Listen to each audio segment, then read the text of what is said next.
ನಮಸ್ಕಾರ ನನ್ನೆಲ್ಲ driver ಬ್ರದರ್ಸ್ಗಳಿಗೆ. So ನೀವು ನೋಡ್ಬೋದು ಈ ಒಂದು ಬೆಂಗಳೂರು ಸಿವಿಲ್ ಕೋರ್ಟ್ನಲ್ಲಿ ಡ್ರೈವರ್ ಹುದ್ದೆಗೆ ಒಂದು ನೋಟಿಫಿಕೇಶನ್ ಆಗೈತಿ. ಸೊ ಆ ಒಂದು ನೋಟಿಫಿಕೇಶನ್ ಕುರಿತಾಗಿ ಡೀಟೇಲ್ ಇನ್ಫಾರ್ಮೇಶನ್ ನಾನು ತೆಗೆದುಕೊಂಡು ಬಂದೀನಿ.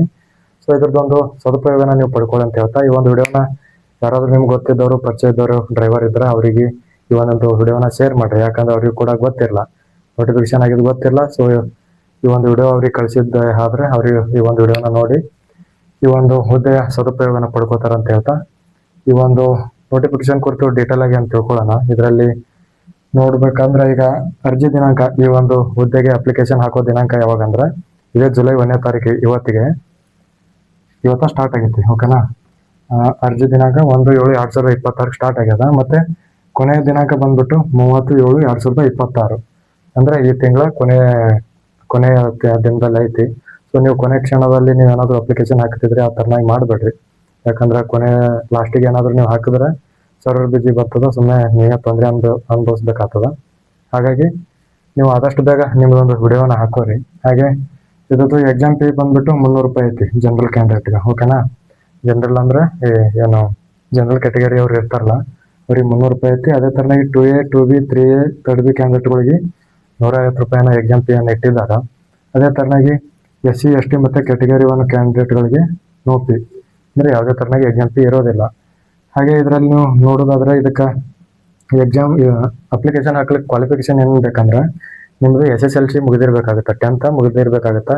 ಯಾರೋ ನನ್ನ ಕಮೆಂಟ್ ಅಲ್ಲಿ ಹೇಳಿದ್ರು ಒಬ್ರು ಬ್ರದರ್ಗಳು 8th 9th ಮೇಲೆ ಏನಾದ್ರು ಅಪ್ಲಿಕೇಶನ್ ಹಾಕಕ್ ಬರುತ್ತೆ ಅನ್ನೋದು ಕೇಳಿದ್ರು. ಸೊ ಯಾವುದೇ ತರನಾಗಿ ಗೌರ್ಮೆಂಟ್ ಹುದ್ದೆಗೆ ನೀವು ಏನಾದ್ರು ಪ್ರಿಪ್ರೇಷನ್ ಮಾಡ್ತಿದ್ರ ಅಂದ್ರೆ ಡ್ರೈವರ್ ಪೋಸ್ಟಿಗೆ ಮಸ್ಟ್ ಅಂಡ್ ಶುಡ್ ನಿಮ್ದು 10th ಮುಗಿದಿರ್ಬೇಕಾಗುತ್ತೆ. ಅದ್ರ ಜೊತೆಯಲ್ಲಿ ಹೆವಿ ಲೈಸೆನ್ಸ್ ಅಂತೂ ಬೇಕು. ಓಕೆನಾ, ಲೈಟ್ ಲೈಸೆನ್ಸ್ ಮೇಲೆ ಯಾವುದೋ ನೋಟಿಫಿಕೇಶನ್ ಇರಲ್ಲ, ಯಾವುದಾದ್ರೂ ಒಂದೊಂದು ಬಂದಿರ್ತಾವ. ಬಟ್ ಮ್ಯಾಕ್ಸಿಮಮ್ ನಂಬರ್ ಪೋಸ್ಟಿಗೆ ಹೇಳ್ಬೇಕಂದ್ರೆ ಹೆವಿ ಲೈಸೆನ್ಸ್ ಬೇಕಾಗ್ತದ. ಓಕೆನಾ, ಅದೇ ತರನಾಗಿ ಇದಕ್ಕೆ ಪೋಸ್ಟ್ ನೋಡೋದಾದ್ರೆ HKದವ್ರಿಗೆ ಒಂದು ಪೋಸ್ಟ್ ಕೊಟ್ಟಿದ್ದಾರೆ. ಓಕೆನಾ, ಕರ್ನಾಟಕದಾಗ ಒಂದು ದೊಡ್ಡ ನೇಮಕಾತಿ ಅಂತಾನೆ ಹೇಳ್ಬೋದು. ಇದಕ್ಕೆ ನೋಡ್ರಿ ಪೋಸ್ಟ್ ಕರೆಯೋದು ಅಂತಿದ್ದು HKದವ್ರಿಗೆ ಒಂದು ಪೋಸ್ಟ್ ಕರೆದಾರ. ಅದೇ ತರನಾಗಿ ನಾನ್ HKದವ್ರಿಗೆ 7 ವೇಕೆನ್ಸಿಯನ್ನು ಕರೆದಿದ್ದಾರೆ. ಓಕೆನಾ, ಸೊ ಇರಲಿ ಏನೇ ಇರಲಿ ನೋಟಿಫಿಕೇಶನ್ ಆಗೋದೇ ನಮಗೊಂದು ಅಪರೂಪ. ಅದರಲ್ಲಿ ಏನೋ ಮಾಡಿದ್ದಾರೆ. ಪೋಸ್ಟ್ ಒಂದಿದ್ರು ನಾವು ಅಪ್ಲಿಕೇಶನ್ ಹಾಕಿ ಪಾರ್ಟಿಸಿಪೇಟ್ ಮಾಡಬೇಕು, 2 ಇದ್ರು ಮಾಡಲೇಬೇಕು, ಏನೂ ಮಾಡೋಕ್ಕಾಗಲ್ಲ. ಸೊ ಅದಕ್ಕಾಗಿ ನಮ್ಮೆಲ್ಲ ಬ್ರದರ್ಸ್ಗಳಿಗೆ ಹೇಳೋದೇನೆಂದ್ರೆ ಈ ಒಂದು HK ಇದ್ದವ್ರು HK ಹಾಕ್ರಿ, ಮತ್ತೆ HK ಇದ್ದವರು HK ಹಾಕ್ರಿ, ಮಿಸ್ ಮಾಡ್ಕೊಳಕ್ ಹೋಗ್ಬೇಡ್ರಿ.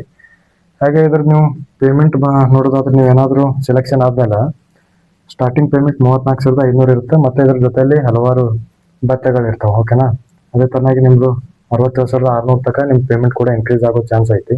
ಚಾನ್ಸ್ ಅನ್ನೋದಕ್ಕಿಂತ ಇನ್ನೂ payment 8th pay 9th pay ಆದರೆ ಹಂಗೆ ಹೆಚ್ಚಿಗೆ ಹಾಕೋತ ಹೋಗುತ್ತಾ. ಸೊ ಈ ಒಂದು ನೋಟಿಫಿಕೇಶನ್ನ ಮಿಸ್ ಮಾಡ್ಕೊಳಕ್ ಹೋಗ್ಬೇಡ್ರಿ, ಅಪ್ಲಿಕೇಶನ್ ಹಾಕೋರಿ ಅಂತ ಹೇಳ್ತಾ ಈ ಒಂದು ವಿಡಿಯೋನ ಮ್ಯಾಕ್ಸಿಮಮ್ ಮೆಂಬರ್ಸ್ಗೆ ಶೇರ್ ಮಾಡಿರಿ, ಅವರು ಯೂಸ್ ತಗೊಳ್ಳಿ. ಈ ಥರದಾಗಿ ಒಂದು ಅಪ್ಡೇಟ್ಸನ್ನ ನೋಟಿಫಿಕೇಶನ್ ಆದ ತಕ್ಷಣ ತೆಗೆದುಕೊಂಡು ಬರ್ತೀನಿ, ಅದೊಂದು ಸ್ವಲ್ಪ ಪಡ್ಕೊಳ್ಳಿ ಅಂತ ಹೇಳ್ತಾ ಮುಂದಿನ ವಿಡಿಯೋ ಒಳಗೆ ಸಿಗೋವರೆಗೂ ಧನ್ಯವಾದಗಳು.